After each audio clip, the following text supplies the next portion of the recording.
Hey you guys, thank you for coming back. Thank you for watching this video.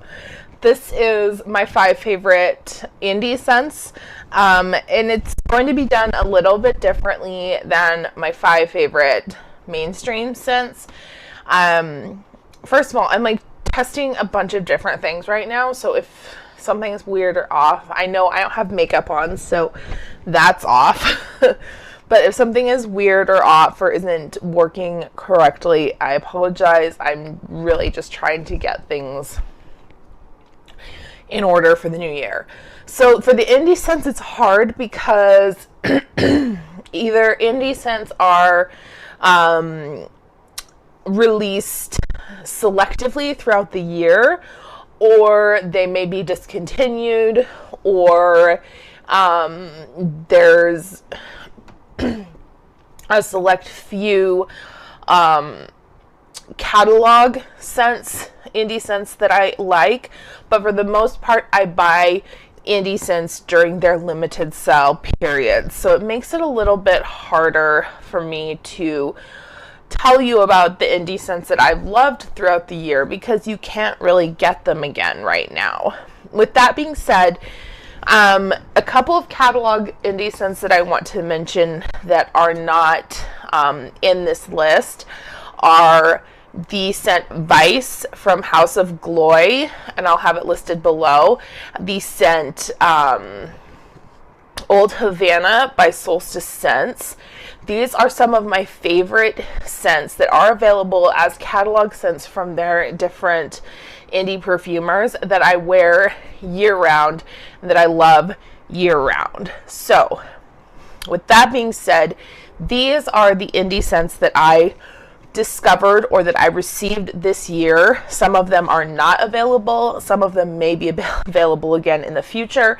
I'll try to let you know as we go. The first one is not a perfume, although it can be made into a perfume, or it is sometimes available in a perfume, and it is the fragrance Black Mamba from Moonalisa.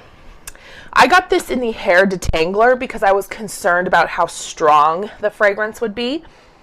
And I think that if you are a fan of coconut in fragrances, you would love this as a perfume oil or perfume spray. But for me, as a hair detangler, it's just perfect. It is sweet, coconutty, fresh, but a little bit yummy and gourmand.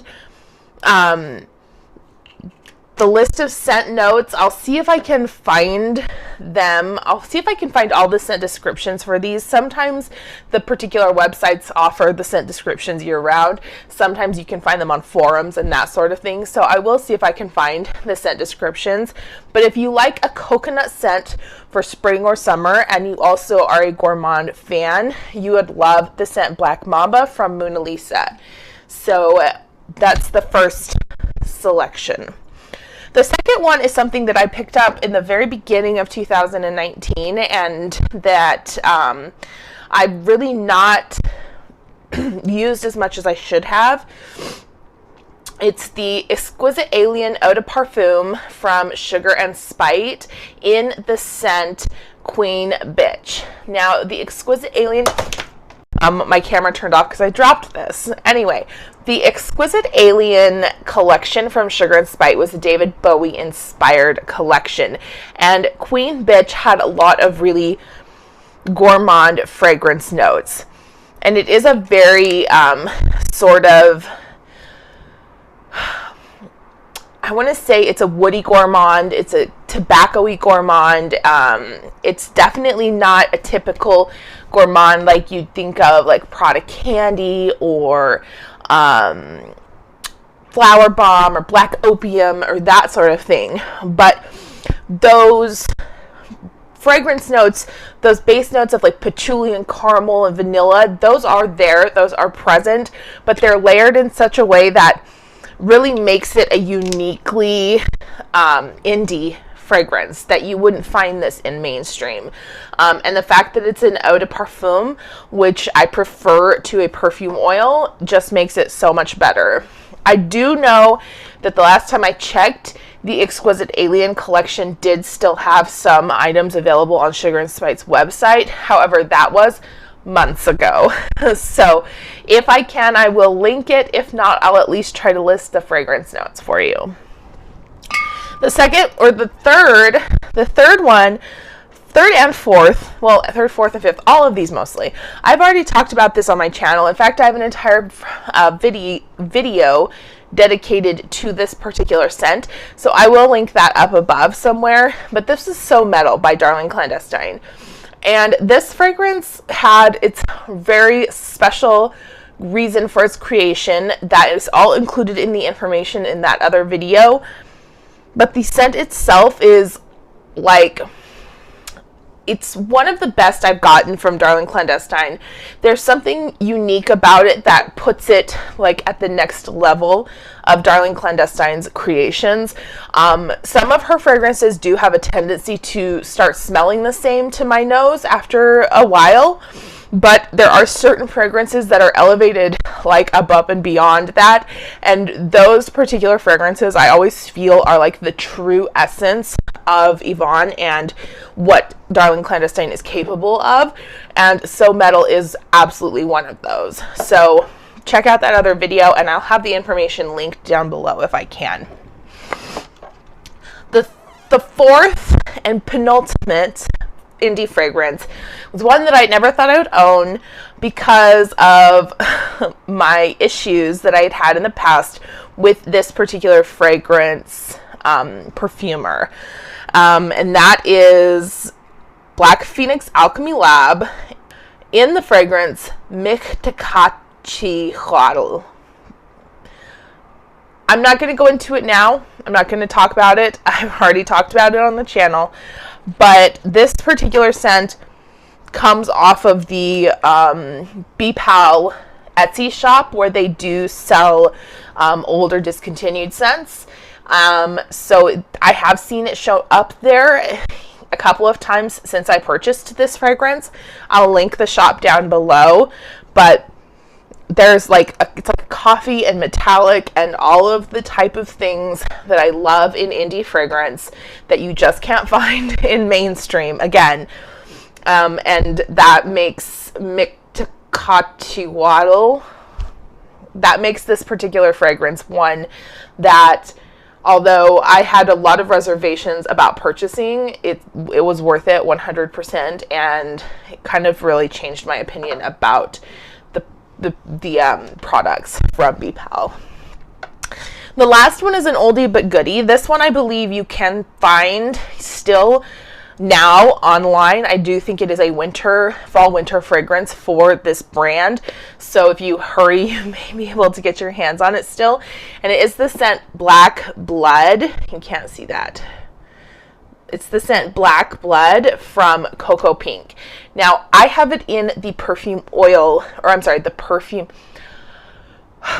I have it in the perfume, eau de parfum, the perfume alcohol version, which makes it so much better than the perfume oil, in my opinion. But the perfume oil version is really good too.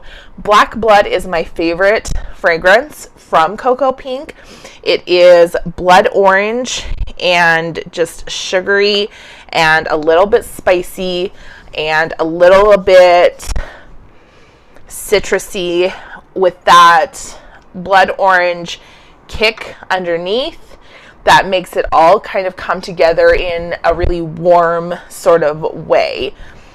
I have this in fragrance oil. I've had it in hair products. I've had it in so many different formats. It smells amazing in every single format. If you enjoy blood orange, the smell of blood orange or the taste of blood orange, you should enjoy Black Blood. So because you can get these dram vials in sample sets, I highly suggest that you head over to Cocoa Pink's website and check it out. Try it in the oil version if that's your preference. Try it in the alcohol version if you prefer that. I do think that Cocoa Pink's fragrances work better as the alcohol version of them, but that's a personal preference. So anyway, these 5 scents were probably all except for Cocoa Pink were new to me in 2019 and were all fragrances that I would definitely repurchase in other formats or in another bottle if I was given the opportunity to do so. I hope that this was interesting to you. Again, some of the favorite catalog scents from indie perfumers that I like, I'll list down below as well, in case you were wondering about what type of catalog or year-round fragrances you may be able to pick up that encompass some of these same kind of fragrance notes. So I'll have that listed down below as well. Otherwise, thank you for putting up with me in this video. I don't know about how the sound quality was going to be. I don't know how the video quality is going to be. I don't know how the editing quality is going to be. But I do hope that you enjoyed seeing some of my favorite indie picks for 2019. And I will see you again in 2020, where I hope to have a lot of brand new great content for you going forward. Let me know in the comments down below what indie fragrances you loved in 2019. Also, let me know if you have any suggestions for future videos.